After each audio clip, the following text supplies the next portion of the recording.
Look at this cracked earth.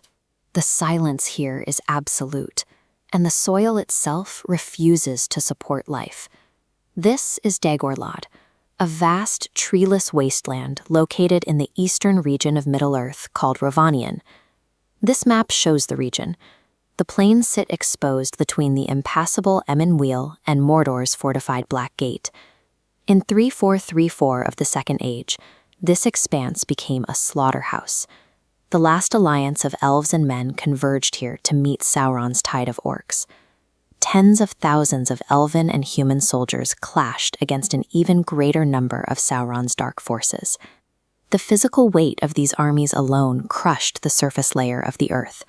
The sheer density of casualties, combined with the deployment of dark sorcery, shattered the natural composition of the soil.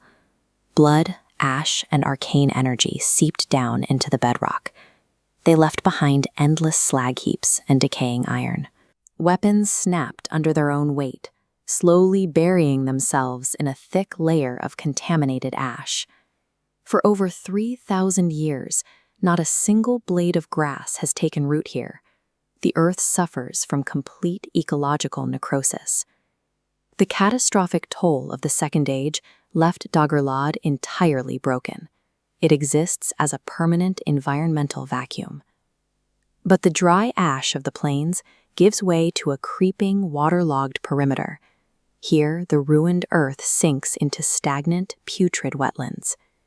This boundary marks the specific burial site of the Sindarin Elves. They were a woodland people, and their ranks included the Galadrim, the elite sylvan warriors native to the forest realm of Lórien. Their commanders, Kings Orifer and Omdir, grew impatient. They openly chafed under the orders of Gil-galad, the High King of the Númenórean Elves, who held supreme command over the allied armies. Ignoring their hierarchy, the woodland kings launched a premature, undisciplined charge. This sudden movement broke the allied lines and immediately exposed their flanks to a devastating counteroffensive. Sauron's forces drove the retreating elves backward, pushing them entirely off the firm footing of the dry plains and slaughtering them in the muddy shallows. Half of the entire Galadrim army fell here. A single tactical error turned a military retreat into an inescapable mass grave. This cross-section illustrates how local hydrology evolved. The water table rose, and an expanding peat box swallowed the original dry graves.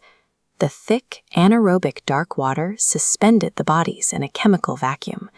Deprived of oxygen, normal decomposition completely halted. The physical result of this is deeply unsettling. The pale, waxen faces of elven lords, human soldiers, and orc captains remain visible, perfectly suspended just beneath the greasy muck. Hovering above them are corpse candles. These are flickering, ghostly flames that drift over the marsh, born as a supernatural byproduct of this unholy preservation. The lights entrance those who wander too close. The marsh actively weaponizes the ancient dead, using them as bait to lure the living down into the water. Look past the bodies, and you find the physical mechanics of the war rotting alongside them. The heavy, acidic environment strips away the colors and crests of the opposing armies. Armor and weaponry dissolve together, erasing the ideological differences of the warring factions. You can still find the highly ornate helmets of the elves. They sit useless in the shallow muck, trapped and strangled by thick, creeping roots. The remnants of the men of Gondor, the southern human kingdom founded by Elendil, fare no better. Their heavy shields lay abandoned, tarnishing as they sink into the heavy peat. The last alliance ultimately won their war. But this specific parcel of land succumbed permanently to corruption and decay. The soldiers buried here never found peace. They are physical records, locked tight in an acidic purgatory. The Dead Marshes and the plains of Dagorlad remain an unclosed wound in the earth. It is an eternal stasis of toxic preservation, a place that refuses to let the past